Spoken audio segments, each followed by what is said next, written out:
Hey there everybody, Joe here. Good to see you. I hope you enjoy this full-length step-by-step, and so I imagine it's going to bring up a lot of good questions that I can't answer in this one video. There is a place where I answer the hard questions live each week, and I'll leave a link to my page on that platform for you in the description, and hope to see you there. To do this technique, I need two colors. The first will be the reflection color. Mix that with black and white, because really I just want to start with gray. It's always easier for me when a color is close to gray to just start with gray and then adjust it, rather than trying to figure out the color of that gray and then make it gray enough after you get the color in there. Paint at the time will filter out a lot of the red or purple part of the spectrum when you mix a dark and a light color. It's just so common. So if you boost up the purple in the color that you're going to be mixing, this is a trick to getting it to look more like natural light. So I'm going to put some purple in my gray. Let's see what this looks like on my canvas. Not bad. I'm going to go a little bit more purple. I want it to feel like this reflection color represents the largest area of color in the sky, even off the frame of my canvas. In my picture, I've got orange light mixed with slightly blue light. Orange plus blue equals purple when you're mixing light. I know that's not going to be the case when you're mixing paint.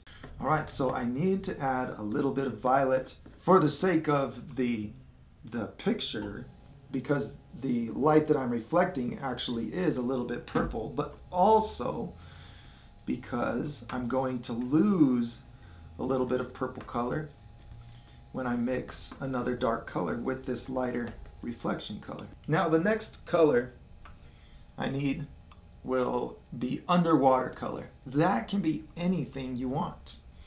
Mine's going to be dark. I'm looking for a dark gray that is maybe a little bit on the yellow side. So it'll be ever so slightly green because of that. So remember what I said, when you mix dark and light colors, it removes the purple, purplish red tends to. This is what tends to happen. It's not absolute. So when I mix yellow, white, and black, it's going to filter out the red light that would be in the yellow, and I'm going to have something greener than what would be with natural light. And so this is the way paint works. Dark colors mixed with light colors end up greener than natural light. So we can understand that and compensate for it ahead of time. But in this case, I do want this slightly green color because I want some wild lake water. You know, just like we're in a natural lake, way out in the wilderness. Okay, that looks good to me. Like I said, it can be any color. I don't need to land on any color in particular, but I am thinking I might want a little bit more of that. So let's go a little bit heavier. Put more black, put a little more yellow. Oh, now it's going to be real green. That might have overloaded the green hue, but I guess we'll just settle for greener water. Okay, you can see it's a very dark color in comparison. You'll see your differences a lot better if you do a dark underwater color, but it's not necessary to get this effect. So now let's start putting them on the canvas. I'm going to use this brush, get it wet, dry it off. I always start with the wet brush, make sure it has a nice chiseled shape to it. I want a long point because this technique is going to be pushing the corner of the brush. If I take my brush and I make a stroke this way, I'm going to call this corner trailing, because the long corner of the brush trails behind my stroke direction. And then if I go this way, I'm going to call it corner pushing. See how it bends that front end of the brush, or I'm calling it the front end. The long end gets bent because I'm pushing it.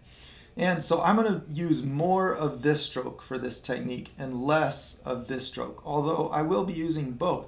So I'll be corner trailing and corner pushing the brush. Now, as I'm doing this, I want you to understand the motion that I'm using. So I use a lot of knuckles. So see, just like writing with a pen or a pencil, there's a lot of motion with my knuckles. And I'll raise my hand up so you can see it a little better on the camera. I just pull like this with my knuckles to push the corners sideways. And you'll see me doing this a lot. It won't be the last time I explain it. So when I'm doing the corner push technique, I'm going to use my knuckles and a very gentle combination of my wrist bending while I do that, just so you know the mechanics. The handle is down, the corner touches first, not the whole brush. The corner touches, and then as I push it along, there's a slight natural rotation just by clenching my hand. It rotates a little bit. If I do an extreme exaggeration of it, it's like this, you know. But it's just slight like this. So this is my corner push technique. And then my corner trail technique is using a bit more wrist. So if I'm going left to right, I'll just go like this. And my wrist is more involved, but I'm still using the knuckles. They still flex in order to give me that motion. You know, I think this really is a key component to controlling your distance from canvas, is learning to kind of lock the muscles in your shoulder, your arm, and use your smaller joints to get the directions you're looking for. So there's a twist, there's a pull. So you can watch me do these little things as I'm performing this technique. We'll start by putting some of my reflection color down at the bottom of the canvas. So this is the workflow. We're going to get into specific shapes and layout, but one thing at a time. I've dipped just the corner of the brush. This is what I generally do to get a load of paint on the brush. Just dip the corner. But this color doesn't have to be applied super carefully. I just want to put a patch of color. My paint is a little bit thick. I would like it to be a touch thinner for blending purposes. My advice to you is keep the reflection color a little bit thinner in viscosity than the underwater color. So before I continue doing this, I'm going to thin the paint just a touch in the container, because they come out of these tubes. I took house paint, packed it into these tubes, and as I from time to time forget to put the lid on, they get thicker. So I'm going to thin this one out a little bit. I don't want it dripping off my brush. I just want the viscosity to be a little bit thinner so that it spreads out fast and gives me smooth strokes. There's something about having one color a little bit thinner than the other color that gives me nice, clean, blended edges. Well, helps. It just helps. Okay, I put that reflection color on there, and now this is the shape. This is going to get painted over later, but this is the shape. Let's put two. Okay, we're going to put one patch on there. I did that same technique where I just kind of pulled my knuckles across, pushing the corner of the brush. Let's do a second one. Now, the workflow is we're going to blend top edge, bottom edge, then across the middle, which means we get the left and the right sides when we go across the middle. So watch, that same stroke, it's a frown. It's a frown on the top of each stroke. Don't worry about the shape. The shape is going to happen through this process. Okay, now I go here, do the same thing. You don't want to switch and randomly mix different areas of color, because this is how your pattern gets all muddy and mixed together, which is a common frustration. Okay, now we're going to do bottom. Top, then bottom. Same stroke, it's a smile. I'm rotating my wrist to get more of a smile. So the end result is a darker color in the middle and a gradient that lightens as it goes to the edges. Bottom side, the stroke goes halfway on the light gray. It's probably mostly on the gray, really, and just barely nicks the edge of my darker color. It's real important to get that gradient. Okay, I did top, I did bottom, now I do across the middle.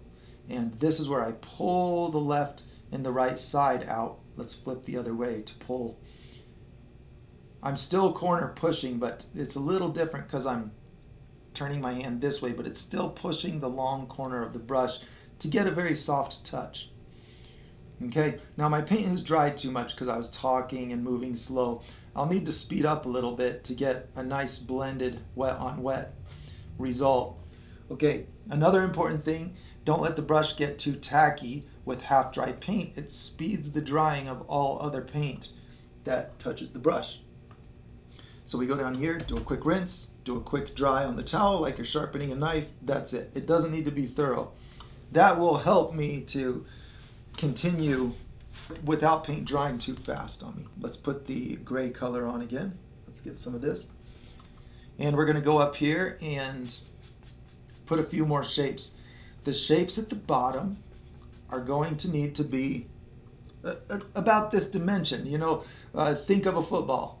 And so we're going to put one here, we're going to put one here. And the idea is that they actually run together and create an interconnected pattern. So don't worry about it when you're doing one like this and it comes up and touches this. That's good. Just stay with the workflow. Okay, now bottom edges, bottom edges, bottom edges, bottom edge. Now left and right side, pull it out, flip the brush around, pull it out. Once you get the hang of the workflow, it's not a difficult thing to touch up. You don't need to make sure that you do this whole thing with wet blendable paint. It's going to dry and you just do patches. That's the way it works.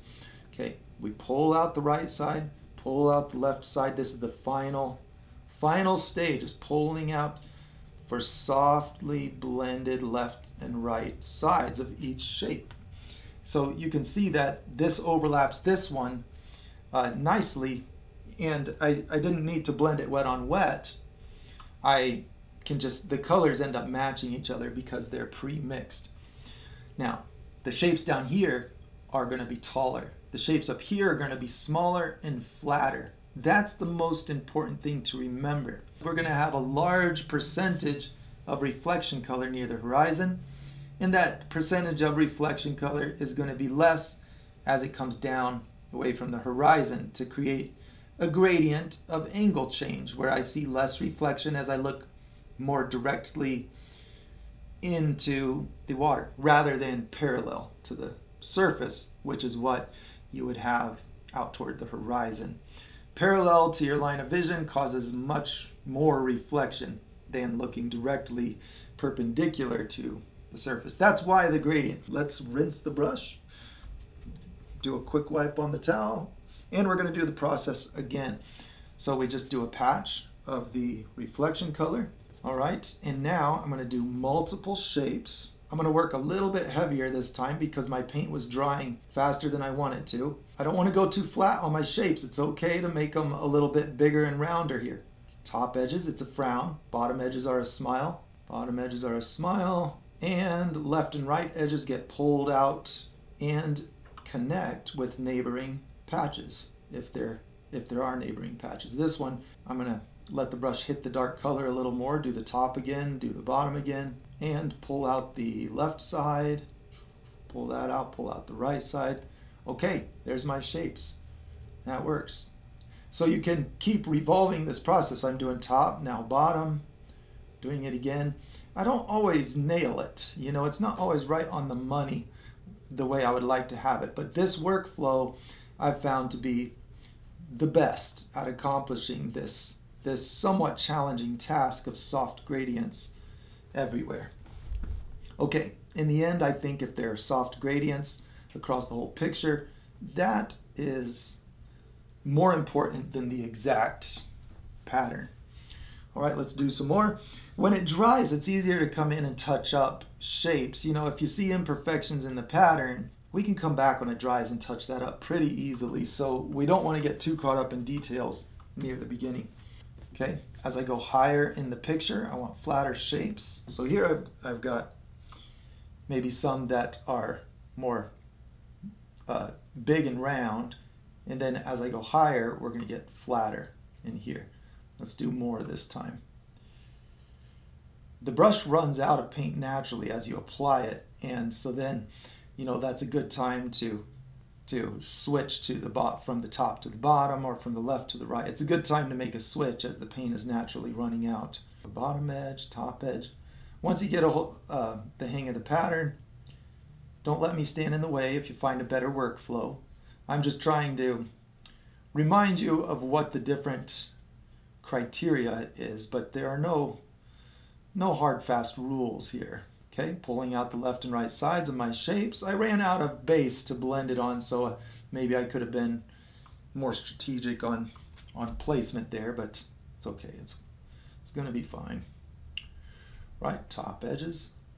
I added a couple more in there. It's still wet enough to blend, so we can do that. Bottom edge. Now here's a left side, right side, left side, right side. Just make sure they're soft. That's all I'm doing. So if you start with nice roundish shapes, when you get to that final stage, you pull out the left and the right side. They don't end up too stretched out long. Not that that would look bad. It'd probably look good, but we just want to make distinctly flatter shapes in the background. So when I get up here, I think it matters a lot less the exact brush technique, because really we just want flat shapes that revolve between underwater and reflection color. So here's some horizontal strokes, and as soon as they look somewhat blended, I'm just going to call it good.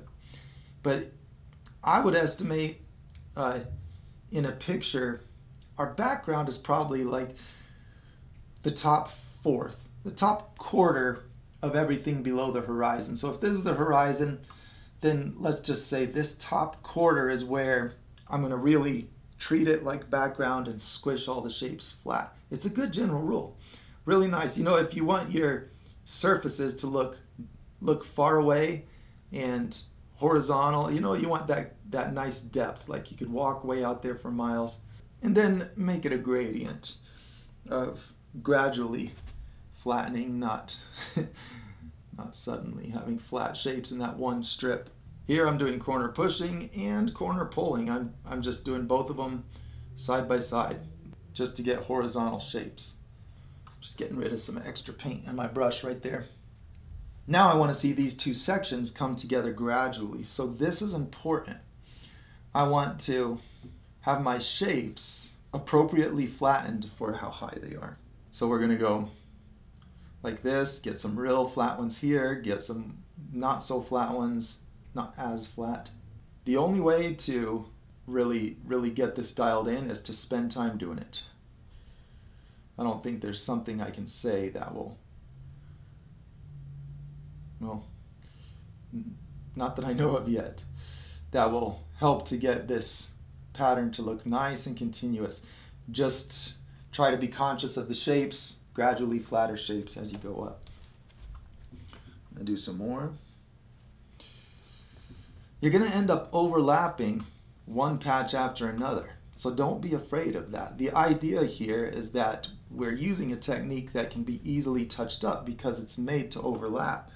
So when I have a dark shape here, and I have a dark shape here that I just painted over, well, you know, wherever I have my dark colors in this new patch I'm doing, I can just bring them over and real quick pull out the edge of that. And because these are pre-mixed colors, they're going to match. It'll overlap and seam together nicely. Okay, there's my football shape. I'm really stretching out the sides. I flipped the brush around, pulled out that right side. I kind of lost that. That was the nice big ripple shape. I spent too much energy on that one. I need to think more about putting a lot of them in there. Like I said, I mess up a lot. You know, I get shapes that I don't love, but it seems like if I just keep moving, then those areas I don't love end up not being so bad after all when I'm done with the picture. Let's do a top. It's a frown. Let's do another top right here. Multiple strokes over the same area can just barely moving higher each time I do a stroke. It gives me a nice gradient right away. Bottom, bottom, bottom. Okay, now left side, right side, right side, left side. This is the middle, you know, doing the right and left side is coming across the middle. And I think sometimes when the shapes are not as big, I can just take the brush and get a lot of them all at the same time. And you'll find, you'll get a feel for how dry the paint is as you're moving it around. It's like playing with mud, you know? It's hard to explain to somebody. If you wanted to sculpt something out of mud, it's hard to just explain it.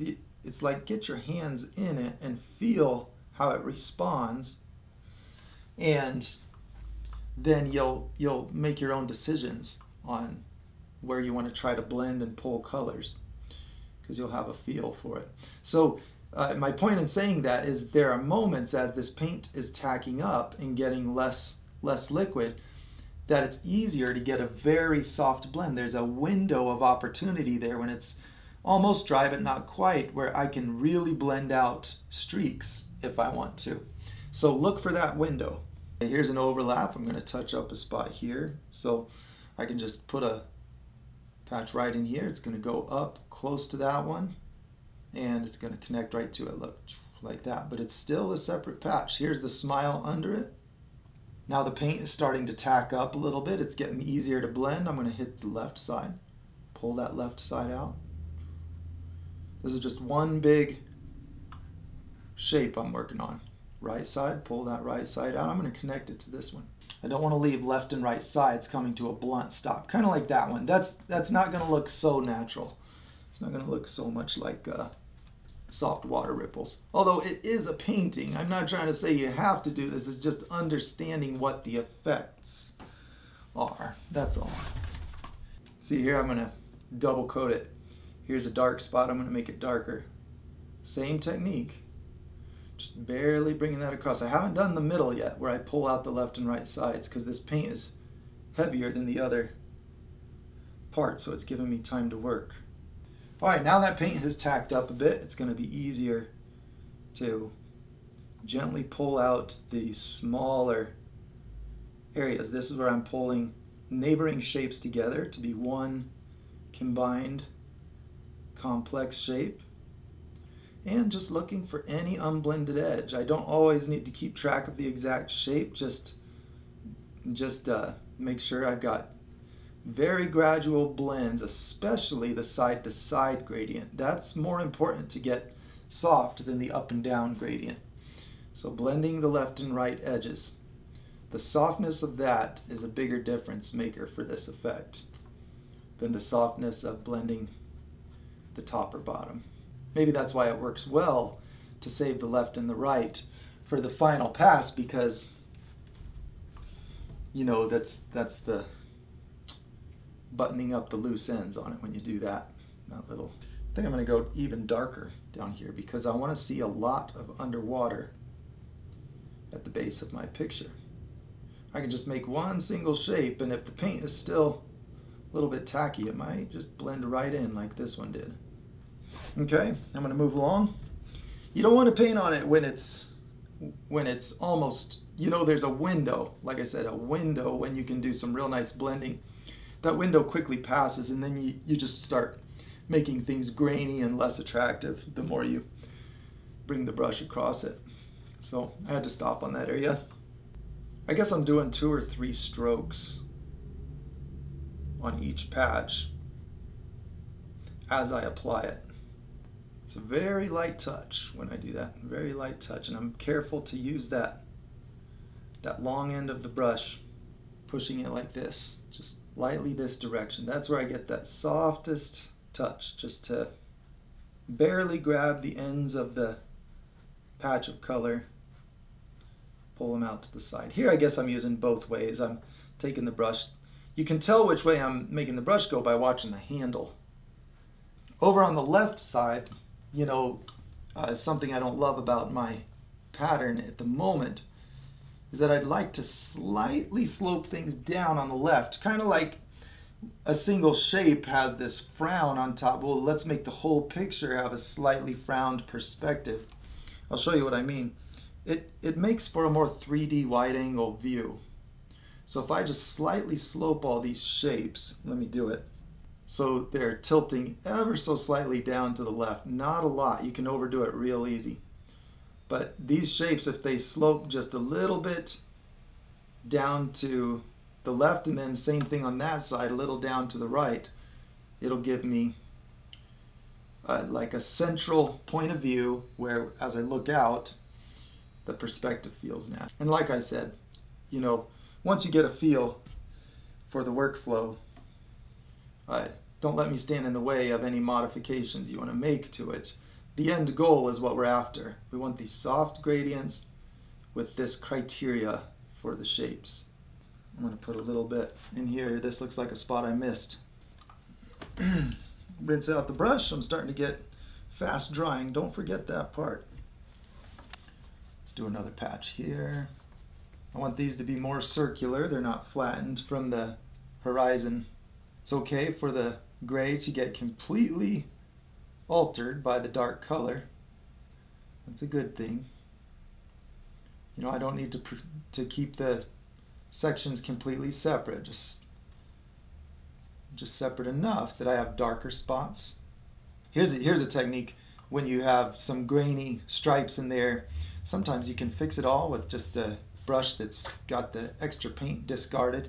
It's at that window where it's somewhat dry but not all the way. A light stroke right across, light stroke the other way. Big strokes that just go across everything can do a real soft blend on there. Doesn't always work. Sometimes it's a real quick way to get a great result.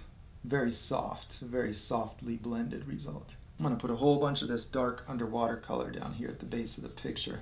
I want so much here that you don't really see the shapes anymore. Just a few little dabs of my reflection. Same stroke, just make a few little patches of reflection down in there. Really stretch it out. The reflection, you know, the shape of the reflection would be like an interconnected web that's getting broken apart into smaller pieces as it comes down into the foreground. And that's why it doesn't look exactly the same whether you paint the dark over the light or the light over the dark, because they're not the same kind of shapes. My underwater shapes tend to be more round. So I'll go back to these patches, make these more round. I'll concentrate on having a pattern of interconnected roundish underwater shapes and interconnected web type patterns, which are naturally left behind. If you do one, the other happens. Here we go. You can see that I'm not being super careful with what shapes go where. Just brush stroke dimensions is my main concern. I'm going to darken a couple of these. This looks like a good area to have a darker view into the underwater.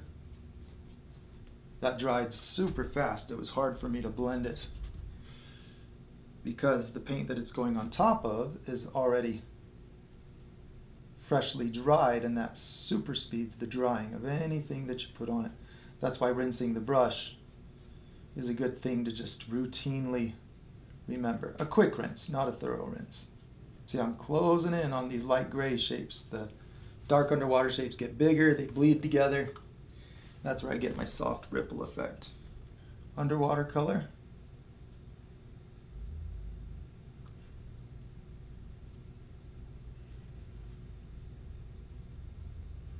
Frown on top.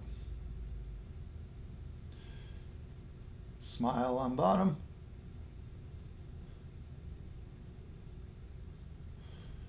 Pull the left and the right out.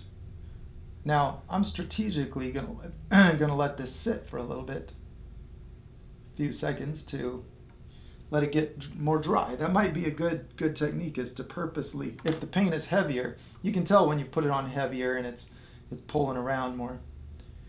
So I might just leave that sit. I'm gonna add a few more dark spots too. See how this overlap, this color just blends right into the one below it. See, no big deal. A patch just blends into another patch. A lot of times it just happens by accident. With a good technique, it's true, there can be happy accidents. Okay, left and right sides, pulling those out. Just a long, soft stroke across any spot that looks rough. I even slightly vary my angle depending on which, I don't go completely horizontal. Sometimes I want to, like if I'm rounding the bottom of a shape.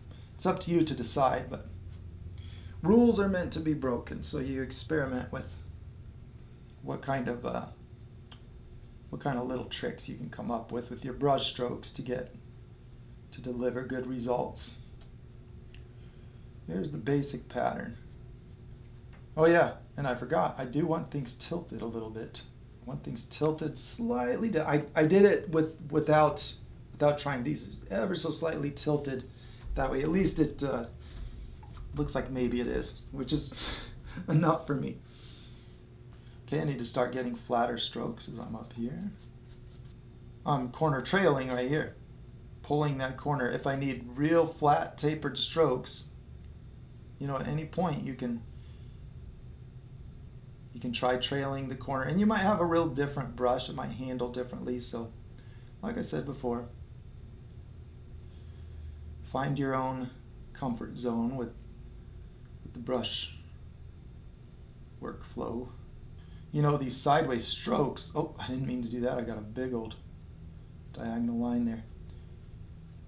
My sideways strokes typically start somewhere near the middle of a dark underwater patch and pull it out off the edge.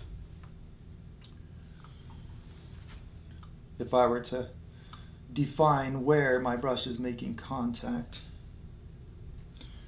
All right, let's do a bunch of horizontal texture out here.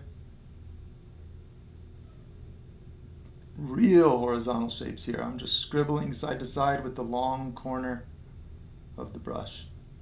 This is all going to probably get painted over, but it's just good practice.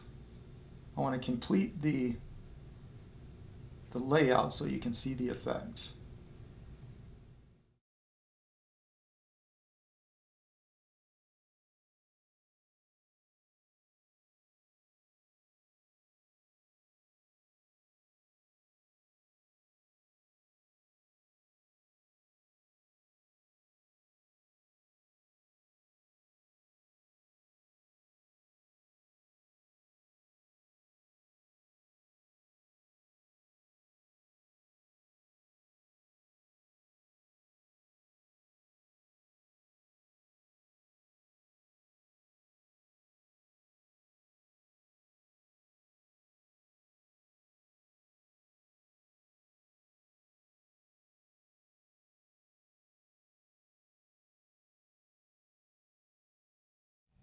Up here can just be reflection. I don't need a bunch of little ripples in there. That's way back there.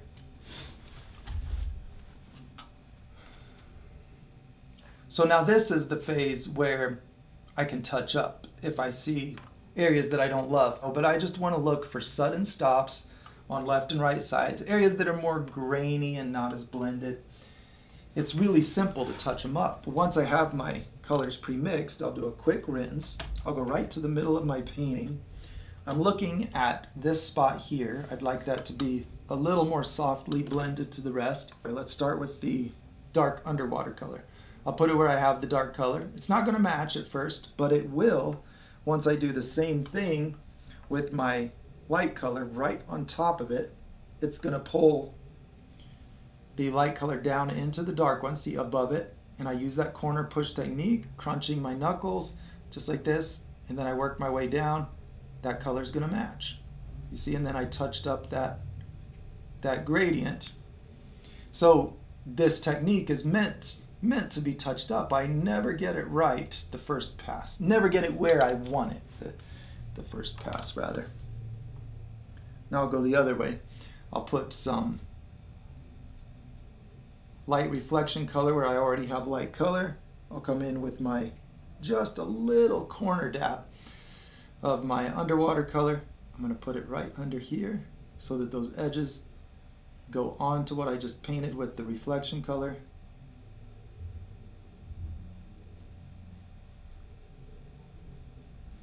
And I added another darker ripple in there. Kind of That area looks kind of grainy, doesn't it? Let's work on that one a little bit. I'm just looking for the grainy spots. There's some reflection color. Here's some underwater color right under it. I'm going to make that frown going up into that gray. I'll do it right here too because this is a dark spot. Go up into the gray, pull them together. Pull the edges of these out. I'm just looking for edges, you know. Just looking for edges. I think when you get real accustomed to it, you can identify the color that you're currently in anywhere on the canvas, and you can say, oh, I'm in that color right now, so I'll just hop over here and put a few strokes on that to touch it up. Okay, now I've got a softer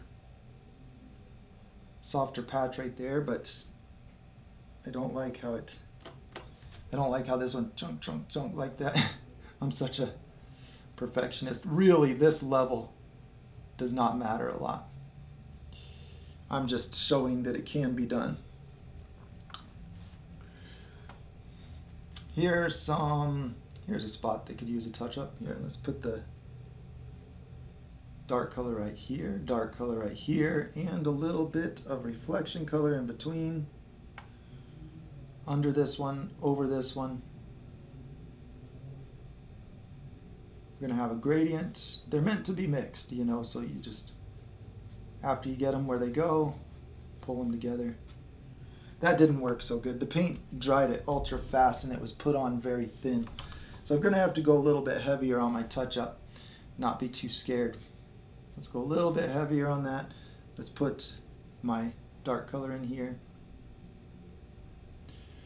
I think it's valuable to see this because I imagine that if you're like me, you're not just going to automatically be happy with your first results. You know, we're artists. We want to manipulate things and imagine how they could be better and be able to respond to what we see. We don't want to just accept whatever the technique first spits out. So, this is my process for touching it up, fine-tuning the edges.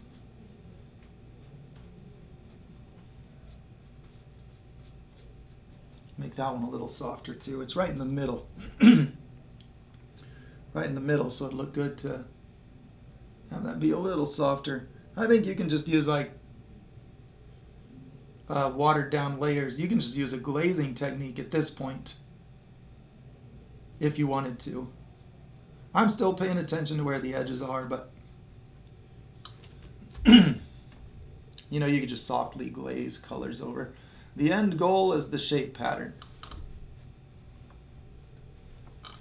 Now I've got some graininess in here I want to address, and then I'm going to be done. See, it's like sudden stops. It's like comes to an edge. Getting just the little bitty corner of the brush in the underwater color. The TV screen's showing me things as I look to my left. I've got a monitor. This is a nice thing about putting your work on camera, is it gives you great insight about the layout. Lets you see the composition in a new light. Helpful for making final touch-up decisions.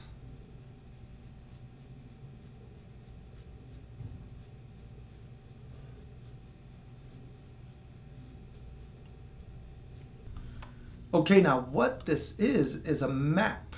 So you use this to put all reflections of any object in the painting on the water in a place that looks natural. It causes all additional reflection to look so much better because now I've determined where the reflection on the water is happening. That's super important because reflection on water is an extremely patterned thing, and if we scramble that pattern, then we don't get the look. Well, you know, I say these things and then there's some exception somewhere, but nevertheless, this is my finding, that getting that pattern is the key component. So this helps me to map out the pattern. anything I reflect, this land mass right here, when I reflect that on the water, I'm going to reflect it on the light areas. I'm not going to paint this reflection on these dark areas.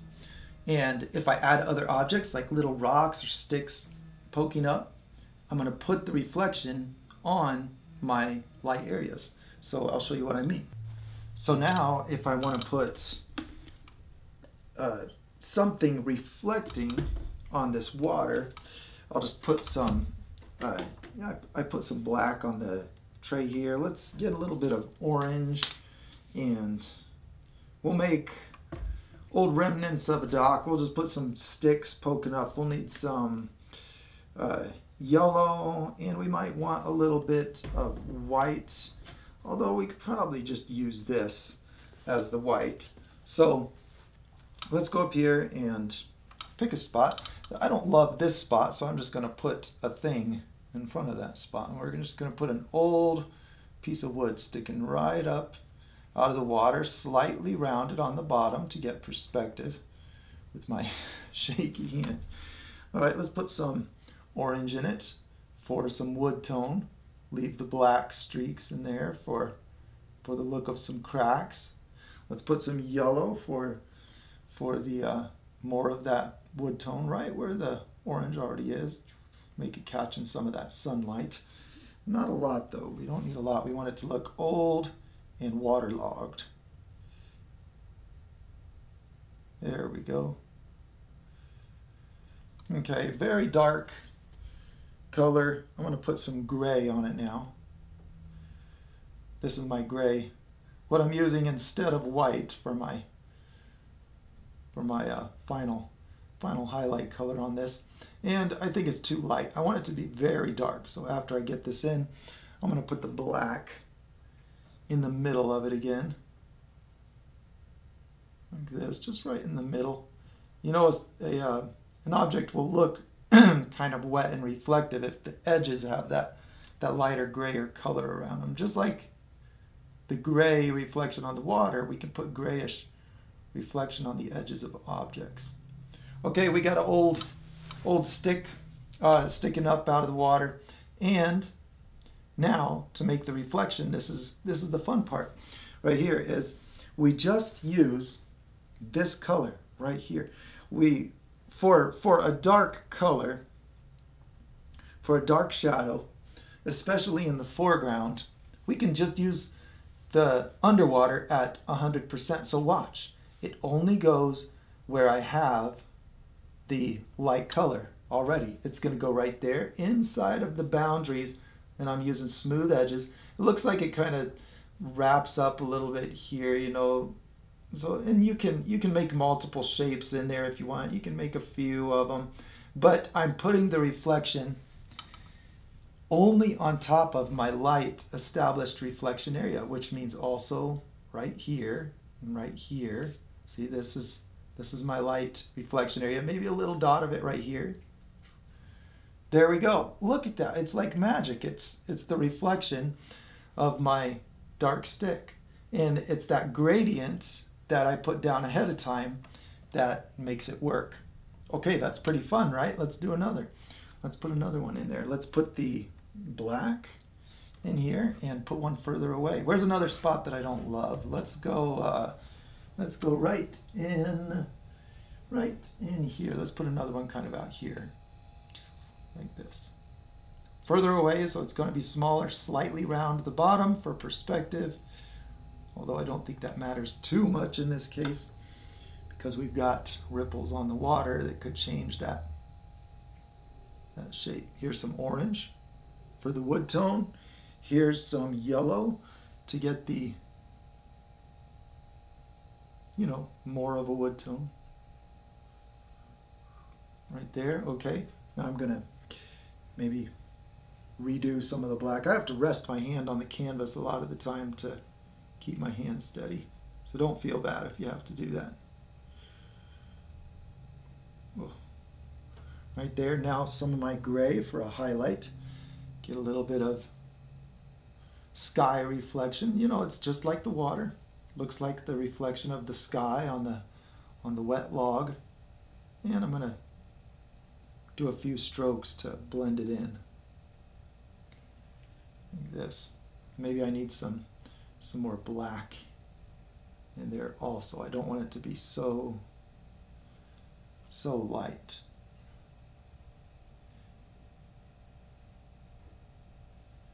There we go. Let's put more black.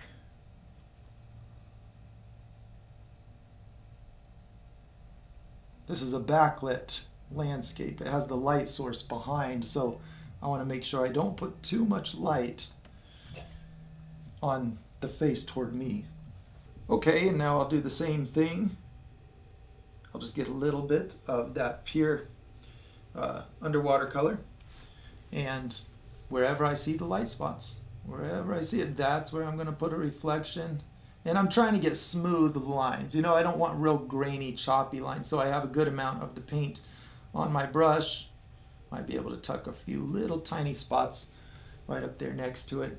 You know, and I could even, you can make the ripples look like they're a little more complex by putting multiple little shapes inside of a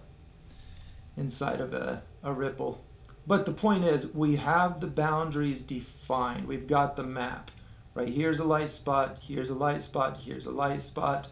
So you see, that's not too hard for me to just put these shapes where I see that. And since they're ripples, I don't have to mind the exact upside down height. You know, my reflection in a glassy body of water might only go down this far because that's the height of this log in the water. But with ripples, it just depends on the angle. This ripple effect will stretch reflections down. Okay, so then, with this in mind, we can do the reflection of this background as well. Let's take the underwater color, and we're just starting with shadows because we can always add other colors to the reflections. I'm going to lighten it a little bit because my background reflection I want to be a little lighter than my underwater right here, my underwater color. And when it comes down behind these things, I just want them to stand out, I guess. So I'm just going to lighten it a little bit, but it's mostly underwater color. That's the important thing, is that I'm mostly putting underwater color. So the shadows in reflections really get heavily mixed with whatever is the underwater color, and more so in the foreground. So down here I'm just using underwater color. As I go way back here, I'll start using the true shadow colors near the horizon, and that's because that angle is more reflective than it is in the foreground, so we see less of the underwater in the background. All right, so I'm just going to put the, I'll handle this whole reflection of this in a similar way. I'm just going to imagine that up close to it, it's just all one big light spot. You know, I'm trying to put them in the boundaries of the light spots. So up close, I'm just going to fill it in entirely. But when I get near the edges of where I want my reflection to be, I'm going to pay attention to the ripples that I have marked out. So as I do this upside down image, I'm going to look for my light spots. Here's a light spot. I'll go right in the middle of it. A light spot. Here's a light spot. Here's a light spot right here. And so I'm trying to put these in believable places so that I've got that image in the reflection area. I'll put a couple little, see, I'm pushing the corner. It's a smaller brush I'm using for details. Put them in here. I can put these anywhere I want, as many as I want, as long as they're in their boundaries. So this is what I mean when I'm talking about we've made ourselves a map of where the reflection goes. The reflection just goes where I've established the reflection area. And when I get this high, I'm not paying attention to the light spots. I'm just considering it all one big area, because this is a big object that'll reflect over a lot of space. So just when I get down here into the foreground, I mean, essentially I'm creating new ripples just by leaving some space behind. See, I can just leave little patches of that light color in there. Okay, go like this, come down here. I'm going to make the upside down peak of this one. I'm going to bring that down here. I'm looking now at the reflection areas. Let's put just a little one in there, like this, right behind this. This is why I wanted to make the color a little different than this, because I want them to feel like different layers in the picture. Just strategically separating them. There we are. And use your own judgment on where you want the reflection, because water can distort it and move it around all kinds of different ways. So there's not a right size and placement for the reflections. You know, I'm just looking for light areas to put little horizontal strokes in of my reflection, of my underwater color, underwater color. Here's some horizontal lines really close together to do this reflection, real close together. Let's just close it all the way in to get the reflection of that large shadow right there. Bring it over here, close in some of this, and I'll leave a couple tiny little ripples behind. Those are the little bits of water where the angle tilts toward me just enough to reflect sky. Just like down here, these are the areas where the angle is reflecting sky. Okay, so we're going to continue. Let me get my same color. Here's my little patch of slightly lightened underwater color, but it's still darker than any of the base that I've mixed on there. Okay, once again, I'm just trying to scribble horizontal lines somewhere underneath what is being reflected. So, you know, maybe these couple of trees are coming down here, getting reflected on this water. They're coming way down here, like this. Let's put this in here. I don't want grainy brush strokes. I want smooth brush strokes for this kind of glassy looking water. I want smooth strokes inside of these reflection boundaries. You know, it's like your little paint by number, your little cheat sheet. We've got the areas mapped out. We don't have to think too hard because we've got it figured out already.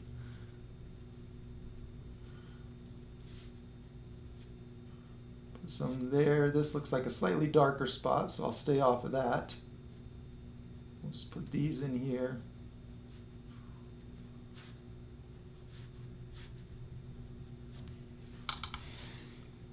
See that real reflective is what I meant to say. That real reflective, rippled, glassy look, you know, you know, to me, I found this kind of surprising. It really is just based on a pattern of gradients and edges. That's what makes that look of a smooth, glassy surface. It's these patterns of gradients and edges that are, you know, the way this pattern appears on the surface is what causes it to look glassy. We're not, you know, what's the right way to say that? It seems like we're never really seeing the object. It seems like we're always just seeing what happens to the images as they bounce off of an object that tell us the information about the object.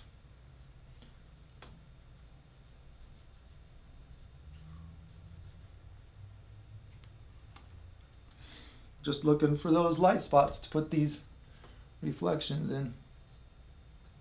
And then when I get up high enough that it seems like, you know, when I'm well within the bounds of my upside down, what would be my upside down image, then I don't have to mind my pattern. I can just close it in. I can just redefine it. That's why I was saying earlier, a lot of this is just going to get painted over. Just paint over all that. There we go. There's our reflection of the water. But that doesn't have to be it. We can change the colors. So let's go down here and add a little bit of orange and white, even though that's not white, it's gray. This might look cool. See that slightly brown color? This might look good under these rocks. See these? So horizontal lines, just somewhere under there, horizontal lines that look roughly beneath the,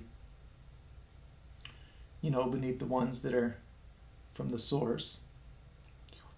And again, I'm just putting them in the bounds, putting those inside of the darker reflection I just made. We've got some up in here, so I'm going to put some back and forth lines in there. And you see it just adds that little bit of color that points to that object up there and says this is the reflection of that object. It only takes a little. How about the waterfall? Let's go like this. Let's take some white and let's actually use some white on this one. Put a little bit of white on my board. Grab that color. And I'm going to mix this with underwater color. So with light mixing, which is what we're trying to simulate, is light bouncing off of water. Bright colors win the mix. With paint, with mediums mixing like paint, the dark color dominates the mix. So when I go up to my painting, I'm not gonna mix so much of my underwater color with the light waterfall. I'm going to mix a lot of underwater color with the shadows because the shadows don't have any light to contribute to the color. So we get the underwater color. But the white light from the waterfall contributes a lot of color to the mix and dominates. So we only want a little bit of the underwater color visible in there. So I'm mixing some of the gray, some of the green. Now, like I said, with paint, things turn greener than we want them to. So to simulate light, I probably don't want to mix a bunch of this green with the white. It'll be too bright of a green. So I'm going to use gray to slightly darken the white along with a little bit of the green so that it's not so green. Paint just wants to turn green all the time. So when we want to simulate light, whoa, there goes my painting. Here we go, horizontal lines like this.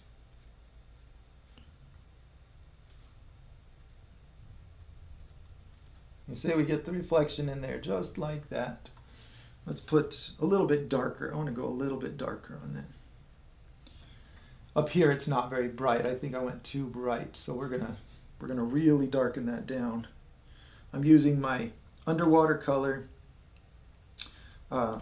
with some gray. I'm just gonna use the gray. So let me start over. Here's gray. Here's some underwater. I'm gonna use a much darker color. Here we go. Much darker color near the base of that little waterfall. I realized I'm reflecting way too bright of colors down here. Here we go. I don't want to make the reflection even brighter than the source. I've got to keep the reflection dimmer than what's being reflected. There we go. Just had to kill that intensity a little bit. I think the fun part about this is having the understanding of this pattern, these shapes, gives you the freedom to gradually troubleshoot this as I'm seeing, oh, I didn't really nail that color. It really doesn't look as good as I'd like it to. No problem. I can paint right over it with confidence, not being fearful of overworking or messing up my painting, because I know that I've got things in the right place. So I just put some blue and purple right here. I used this one and put some purple on it. And I'm going to add that because that's what I used in that waterfall. It wasn't part of this video, but I'm going to add a little bit of blue and purple just to get those shadowy colors at the base of this waterfall. Oh, but I only want a tiny bit. That was too much. Boy, it's a delicate balance of color. We got to go darker. Darker still. Okay, let's see what this looks like.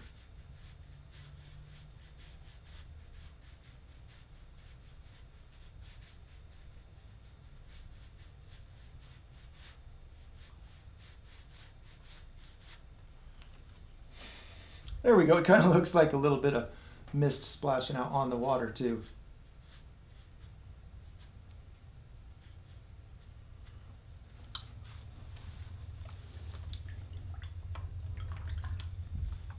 Let's put another one of those logs in. Let's put one kind of leaning. What do you think? Leaning this way, leaning this way. I feel like leaning this way. I don't know.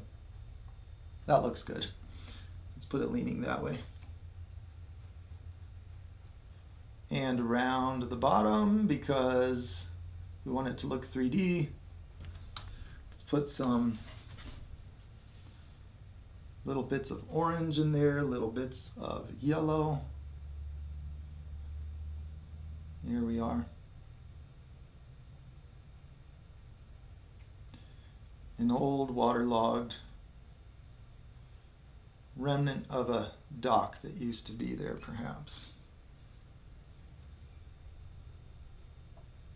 Gonna go pure black in the middle again, get a nice dark shadow for some good foreground contrast. Really makes things jump to the foreground when the shadows are as dark as can be. I love using black for that. I'm gonna take this shape, make it not quite as round, but still round, just not quite as much. There we go. Now my final little reflection highlight, put some of these gray spots up there. Maybe it's like got a hole in the top, so it's got a dark spot there. A little more gray around the edges for reflection. And let's blend these in. See that wet look from those gradients? It happens just like that. Okay, now underwater color, just underwater color. I'm gonna put it right here, because this is inside of one of those light reflection colored gradients. I've got a little bit, it goes a little bit further down, so I've got room to bring it down further if I want. Do that. How about a little bit in here, like this? We'll bring this down a little bit further too. There we go, that's enough. That's enough right there. Let's have a little fun and put a couple more. Now there's more reflection to do in here. The reflection up here, I'm going to handle just like that. I'm not going to try to put it inside of these. It'll create its own new ripples just by putting a bunch of brush strokes in there. All I'm going to do is make this color plus a little bit of underwater color. That's all it ever is. It's adding an amount of underwater color, much less of the underwater color as I get way up there toward the horizon. So that's underwater color. I'm going to add orange and white to that now. Here's the gray. Let's see if gray is light enough. Here's the same gray I used for all of this reflection. And it just has a little bit of that underwater in it. So that the water is going to be slightly darker, just slightly darker than the light that's being reflected.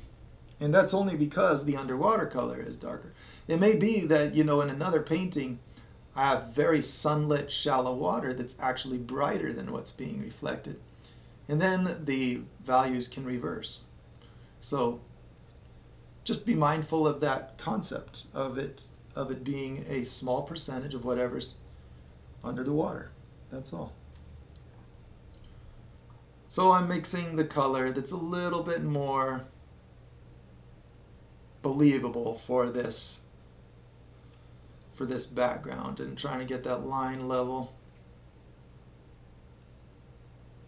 Two-hand my brush across here like this. In the end, I want it just darker. One of the purposes of this particular study was, it was during a live stream, and it was to show how if you match the darkness of the wet paint that's already on there, then it will dry to a slight shade darker, and that's a real good method for building layers that get slightly darker as they come forward. So I can use that same method, this matched darkness when it was wet, so I know that when it dries it'll be ever so slightly darker, and that's what I want, for it to be just a little bit darker than what's being reflected. There's underwater color. Here's a bunch of the gray. I'm just getting an intermediate tone to put a very general reflection of my background. Let's put more of the blue and purple up there, because look at these colors. Way off in the background, I don't have that green color of the underwater. When it's way up there by the horizon, then I can go more and more matte to more and more the color of what's being reflected. I just go closer to matching that color as I approach the horizon. So I'm just putting blue and purple in there. Here we go. Just blue and purple. Matching the darkness as good as I'm able with the quick pass. Here's a bit of water on my brush to help with it flowing. Just barely touched that water so that I can get my brush strokes to flow out a little smoother for this line right there. I can put maybe a few little tiny ripples back in there, just little tiny lines of my light gray reflection color. Oops, that one wasn't sideways. They need to be real consistently horizontal for it to work. You don't want to accidentally put one all diagonal like that. You really got to get that angle.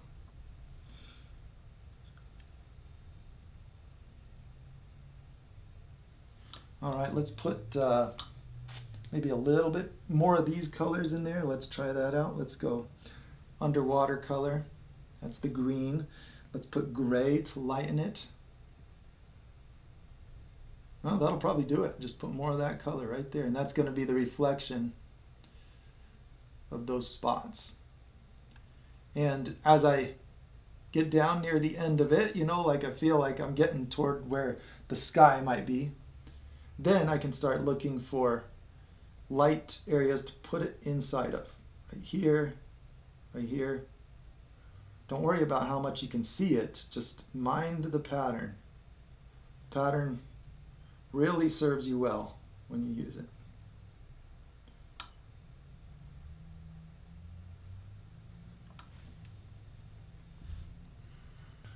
Okay, a final touch. We can also put a brighter part of the sky. This whole thing represents the large sky gradient. The angle of the wave shows more of the sky, less of the sky, more of the sky, less of the sky as it rolls. So in those boundaries where it's showing more of the sky, I will put the bright part of the sky in each section. So let's mix a brighter version of our color. Let's go down here, get our light gray, and add a touch of orange and white to it. This is going to be the reflection of our gold sunburst right there. Okay, that can go, and I can use water. With this technique, you know, it's a gradient in my picture. We could make it just a bright spot. It'll work. It'll be good, but it might look better if I actually make it a soft gradient, kind of like it is right there in the sky. But for starters, let's just put it on and see how it looks. I'm just putting this wherever I have that light color already. Wherever I already have that light color, I'm just putting the bright section of the sky. It's like it's a miniature version of the sky, and each patch is just a small distorted photo of the sky. Actually, that looks plenty good. I just wanted that little extra touch of my sun glow colors in there. It's a good opportunity also to, every layer you put on is an opportunity to get rid of shapes you don't like. So whatever my least favorite patches are, those might be the areas that I put this on. But remember, more as you go up. So down here, I'm not going to put a lot. Up here, I might just replace all of my gray areas with the sun glow color. And once again, notice that it is not even close to as bright as this up here. It's going to look like a dark gray if I put it up there. Look at this. That's the color I'm using right there. It looks so different, doesn't it, when it's down here on the painting. I'll wipe that off with the wet rag. I just wanted you to see that difference. Okay, so water. A little bit of water on the brush, and we can get real soft gradients. It's only barely dipping the corner of it, and then I'm putting it right where I already. So these details really are a waste of time if you don't have a good place to put them. So that's why I like to get the map accomplished first. Get a good map for where to put my reflections, and then they really count, and I can have some fun getting a lot of good results for my efforts when I put these little highlights in place. Let's do a final touch here. Let's pure white. Now that I'm near the end of the picture, I'm ready. You want to save your bright white highlights for the end. Okay. Already my brightest part, just put the white in any of those spots. There, it's just a dot. Just a dot. And these are areas that are maybe reflecting the sun itself. Or maybe just the brightest part of the sky might be a big bright cloud. Each one of these ripples creates its own individual image. That's why something like the sun that's just this one location can be at all these locations, because the ripples grab that reflection from different locations. Let's put a little white dot right here too. It's a wet log. Let's put that on there. Oh, that one didn't work. That was a miss. Let's not have that one. Get my eraser brush. Yeah, okay. That one doesn't get a white dot. It tried.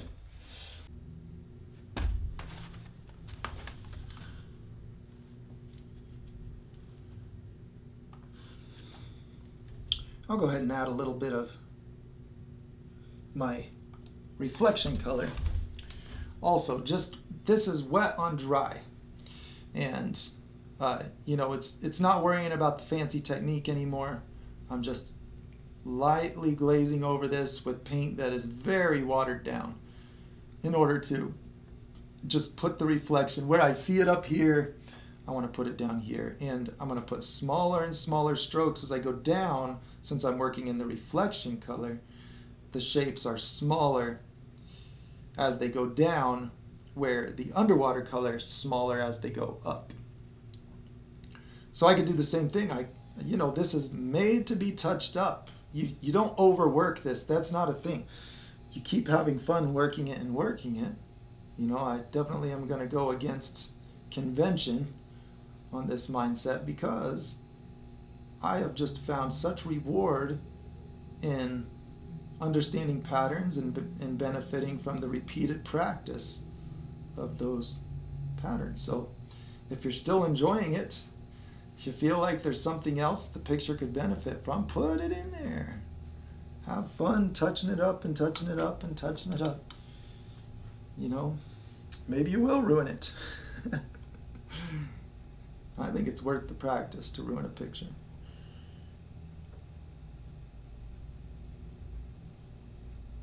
Just little spots down here, bigger spots up here.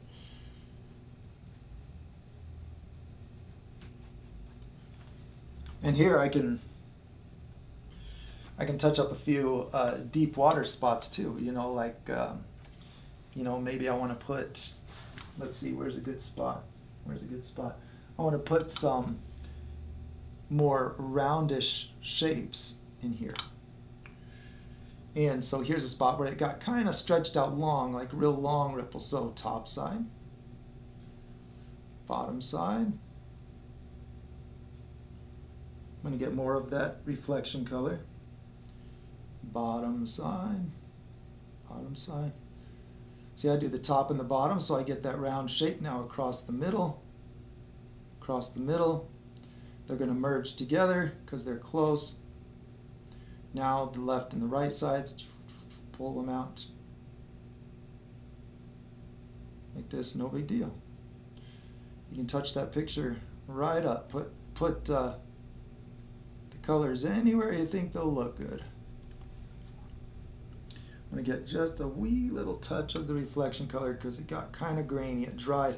It does dry super fast at this stage, so sometimes touching up can go easier if you give it a few hours for the paint to harden more, so it doesn't activate the paint on top of it as easily.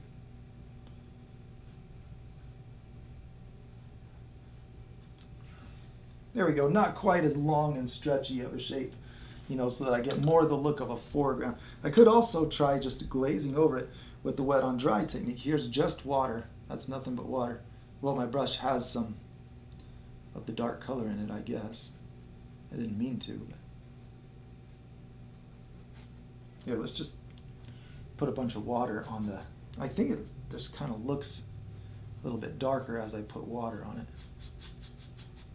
There's some water, and then I can take a little bit of my dark color, and it'll blend right in here.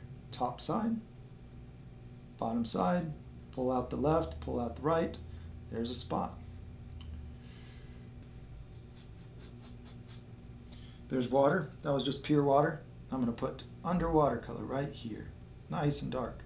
Right here, right here. Putting the water on first is a good method for doing the real light glazing effect, where you just want a thin layer over the top. I think that this is more trouble than it's worth at the beginning of the project. But here where we just want to enhance what's already there, I think that's when it really has a worthwhile payoff. See here, it's pulling. That real wet layer. This is what I don't like about trying to detail a painting with thin layers. You have to stop quick before it gets these edges of where it pulls off. See how it left an edge there? Look. I don't like those grainy edges. No big deal though, because touch up is easy. Here's my reflection color. We can just go back to the wet on wet technique if it doesn't work. Here's my underwater color. Do that top edge. Let's do another little one right here. Blend it, connect it with that one. Okay, there we go. I'm going to do just a little dot, you know, to separate shapes. Here's a lighter reflection area. Just a little dot right there. We can do a little more here. Kind of fun. Here, let's try the fast way is the wet on dry. I don't always have success with that. A little tiny bit. Let's make this one big round underwater section right here. Top side, bottom side, pull out the right, pull out the left. I gotta stop. You gotta pull off of it before it starts getting the grainy canvas texture on it. I like that one right there. That's a good spot to have that dark color. I already have some dark color in there. Go up, do the top side, the bottom side, pull the edges out, and it's not blending anymore. I've got to stop before it gets too grainy. I want to put a little more of the reflection color right in here. There's kind of a patch of it here. So a little bit of very watered down paint just right across here, short strokes. Still using that corner pushing technique for softer, smoother strokes rather than the long stringy ones.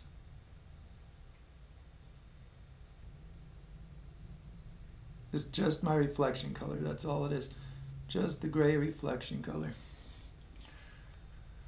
Okay, I'm satisfied, but this horizon, I'm not satisfied. Hang on. Let's take this same reflection color and just go right there. I need a nice flat line. This is water. There we go. Just clean up that line a little bit. It still bends. Well, it's the curve of the earth. Oh man, drive myself crazy with these things. Let's darken it a little. Darken it with the watercolor and a teeny little touch of orange here. Here's the underwater color, a little touch of orange, and the gray.